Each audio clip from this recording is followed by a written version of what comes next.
Well, now let's start the conversation. Our first faculty presenter is Dr. Laura Kalambokidis. Dr. Kalambokidis oversees the state's twice-annual economic and revenue forecast. She is also a University of Minnesota extension economist and professor in the Department of Applied Economics, where she specializes in public sector economics and tax policy. She's here tonight to discuss trends that impact Minnesota and your local economy. Welcome, Dr. Laura Kalambokidis.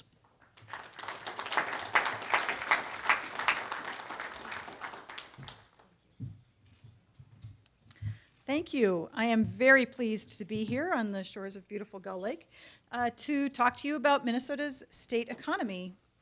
I'm going to talk a bit about some global and national trends that are affecting the state of Minnesota, and then I'll talk a little more in depth about the state of Minnesota's economy.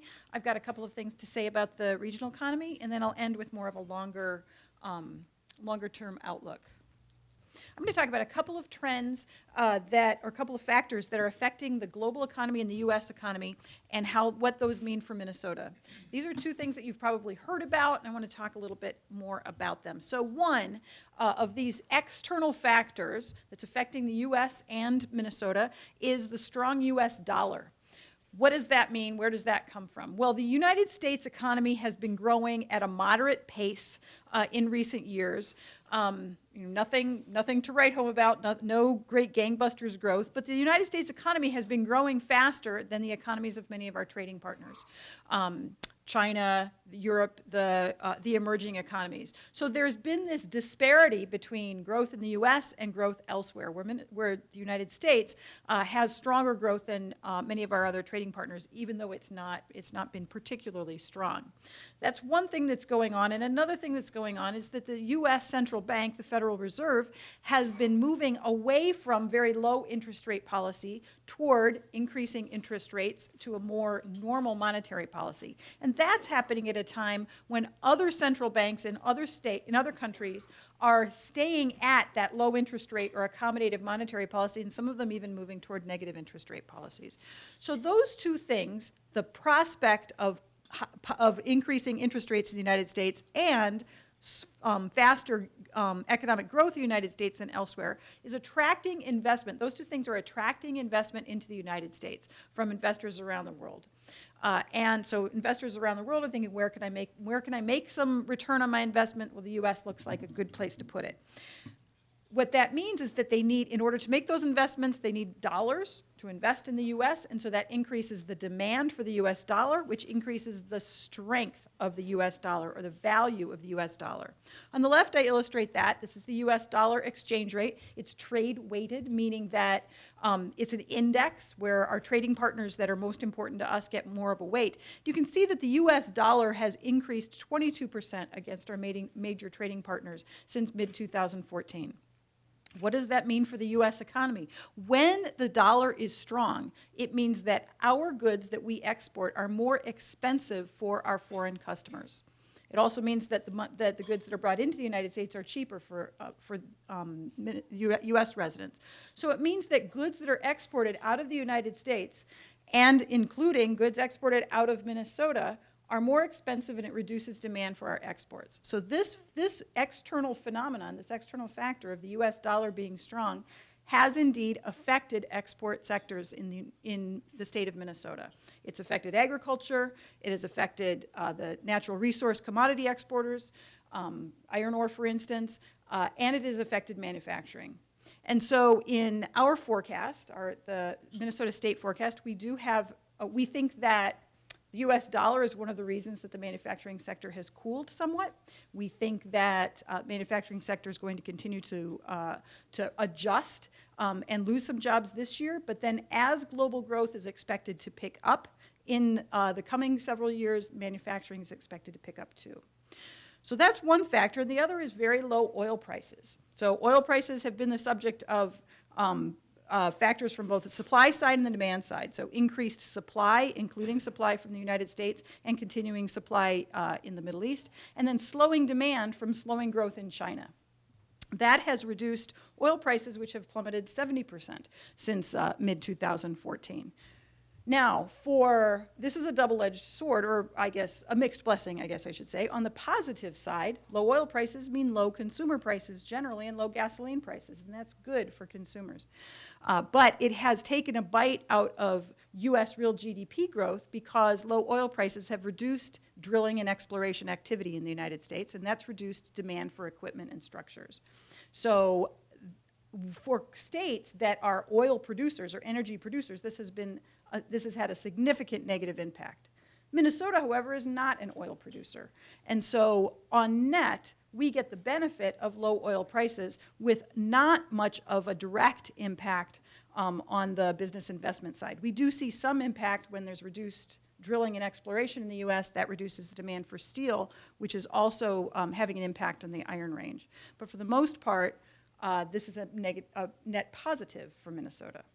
So the United States is seeing all of this happen. We're having these external forces affect the United States in some important ways, but Minnesota is weathering this global slowdown fairly well.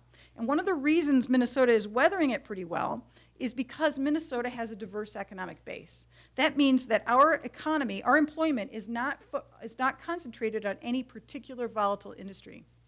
Instead, the employment is spread across a wide range of industries. What I'm showing here is employment distributed across major industrial sector where the length of the bar is the percentage of total employment in the state. This is non-farm employment, which is the way the Bureau of Labor Statistics produces the numbers. So the percent of total non-farm employment by each sector. The light bars show Minnesota's percentage, the dark bars show Minnesota's percentage, and the light bars show the United States. So the first thing to notice about this is that the shapes here are roughly the same. Okay, so what that tells you is that Minnesota's distribution of employment or diversity of employment is roughly the same as the United States.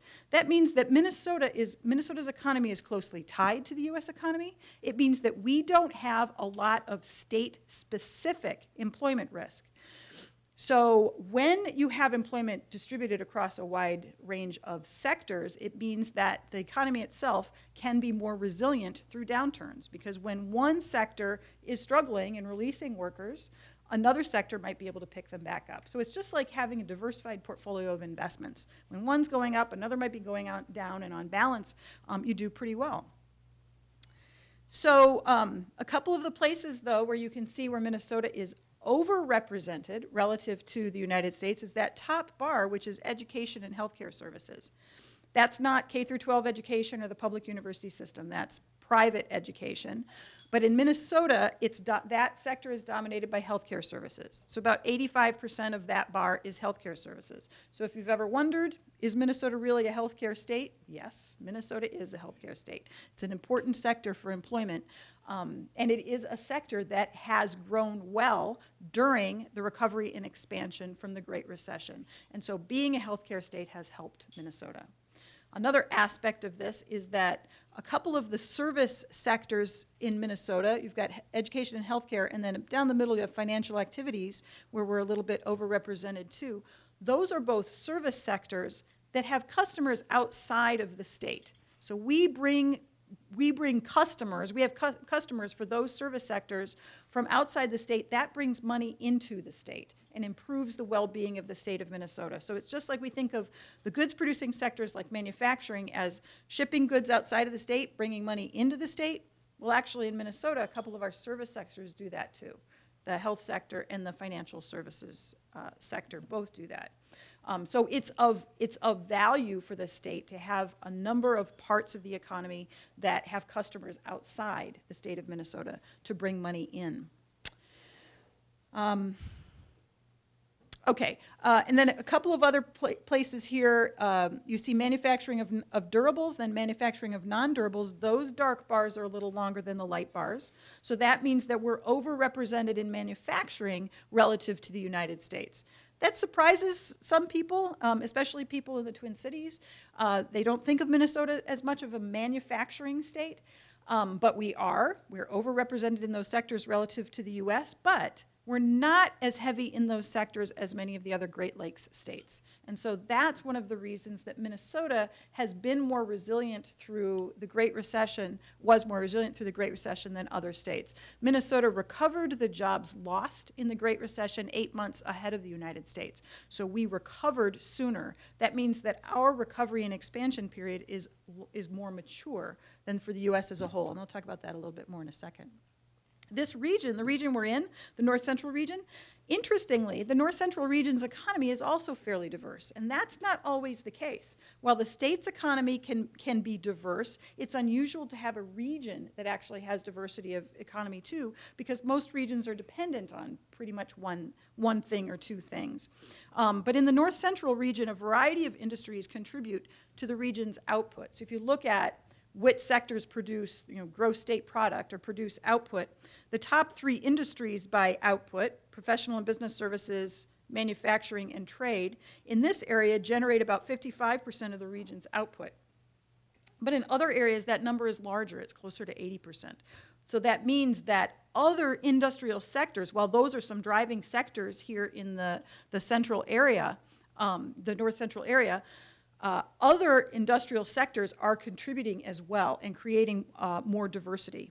In addition, many businesses in the area are doing the same thing as the manufacturing and agriculture and natural resources in other parts of the states. They're bringing money into the region because the customers are outside the region. So that includes, of course, tourism, which is so important in this area, bringing money into the region, but also manufacturing, which is important in this region. Exporting the goods means the money comes in. And, of course, agricultural businesses. So manufacturing is a strength for the area because we're producing goods that are exported from the area and from the state. It generates about 1/5 of the region's output, but in the current environment, with the strong U.S. dollar and slow global growth, it means that that sector is vulnerable.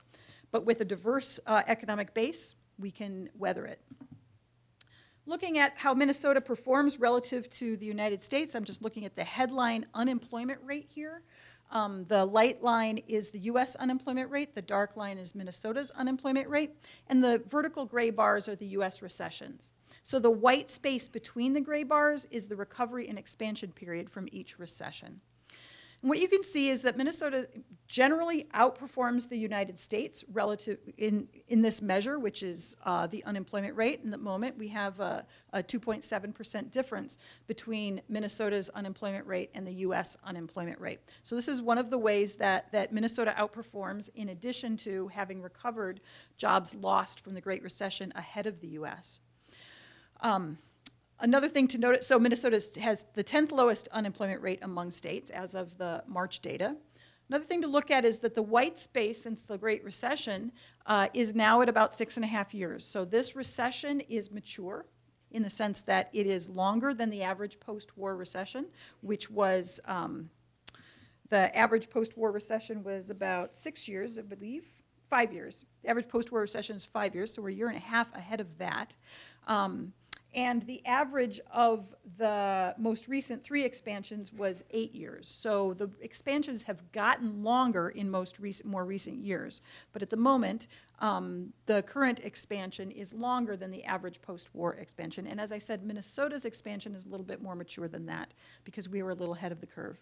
The unemployment rate is now below the low point than it was in the previous expansion, which was 3.8%, but not to the low point of that large expansion of the 90s. In our forecast, we have the unemployment rate coming down a little bit, but not a lot. So we like to look at aggregates and averages like the headline unemployment rate because it allows us to look at change over time and compare across jurisdictions. But it's important to drill down below that headline unemployment rate and talk about some differences between regions and groups. So one of the differences has to do with regions, and that is that, so this is a map of county unemployment rates as of February 2016, and the lighter colors are the lower unemployment rates. So what you can see is that the lower unemployment is in the lower half, in the western half of the state, and the darker colors, the higher unemployment is in the central and the northeastern part of the state. So we do know that some sectors have been hit more by these external factors than others. We know about low iron ore prices leading to layoffs and slowdowns on the Iron Range, for instance, and that has affected the unemployment rate in Duluth. Looking ahead to what we should be expecting, I look at our leading labor market indicators, which are the things that tell us how the labor market is going to look. But I'm starting already to paint a picture of, at least statewide, low unemployment, a tightening labor market in the state of Minnesota. But let's look at some of the leading indicators to see what those are showing.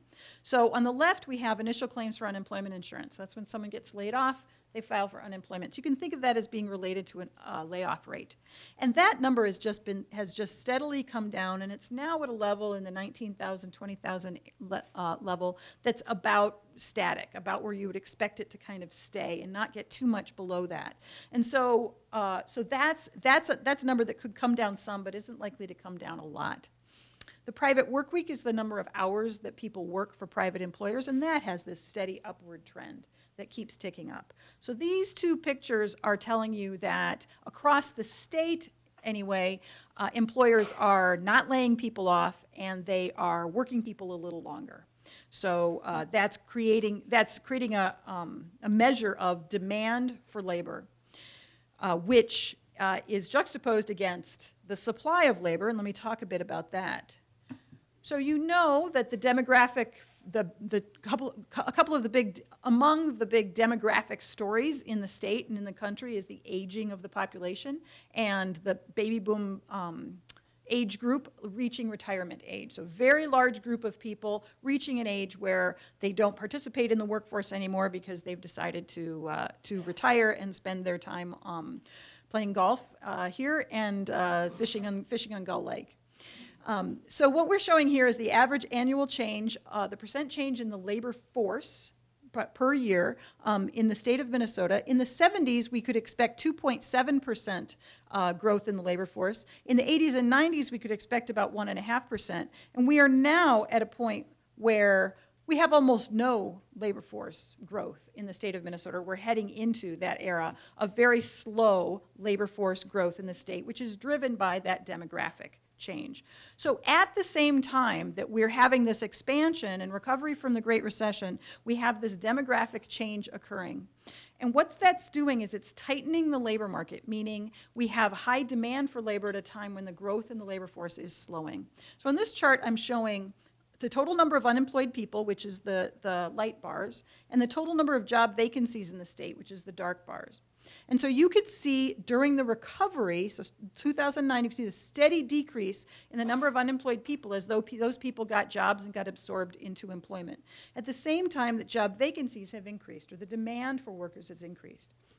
So in the most recent data, we have about the same number of unemployed workers in the state as we have job vacancies. So a 1-to-1 ratio of unemployed to job vacancies. That's what I mean by a tight labor market. It doesn't mean that the workers and the jobs are all in the right places. They're not all together in the right places, but it means that employers and workers are thinking creatively about how to make matches, because the days of having a big pile of resumes to look at may be over for some employers. So looking forward, slowing labor force growth does affect Minnesota's future. What it means is that with slowing labor force growth, we need to get as much as we can out of each worker that we have. So that means improvements in productivity, which should also be followed by improvements in wages. And the kinds of investments we make now in worker health, in education, in infrastructure and technology can all improve worker productivity going forward. This is an economy where we don't have a deep bench of people waiting to come into the labor market or waiting to come into employment. Instead, we have a tight labor market. And so we can afford to leave no worker or potential worker behind. We need to get everybody into the game. We can afford to leave no entrepreneur behind because we need to continue to improve that, the entrepreneurial innovation as well. So that ends my prepared remarks. I think I can take 2 questions. Is that what you're telling me? Okay, I can take a couple of questions. All right. Yes, a question over here. Do you have any statistics on some of the occupations where it's expected where we'll see the largest gaps? Yeah, I don't produce those statistics. The Department of Employment and Economic Development does. But what I'm hearing is going forward, healthcare is continuing, especially in greater Minnesota.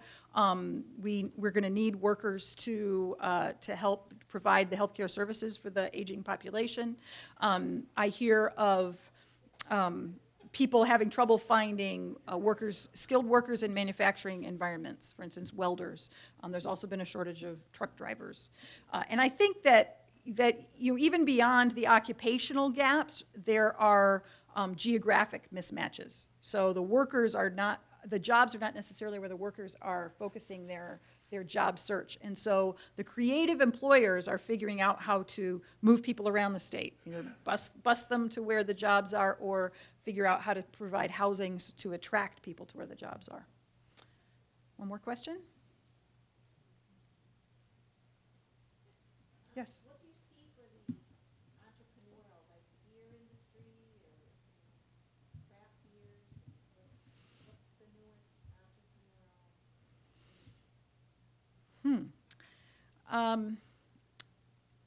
I guess I don't have a particular industry that I can point to. My concern and interest is in an environment like this, removing barriers to people being creative and starting their own businesses and creating jobs. So looking to where, to communities, for instance, that are very entrepreneurial and helping them get started and helping them get moving there.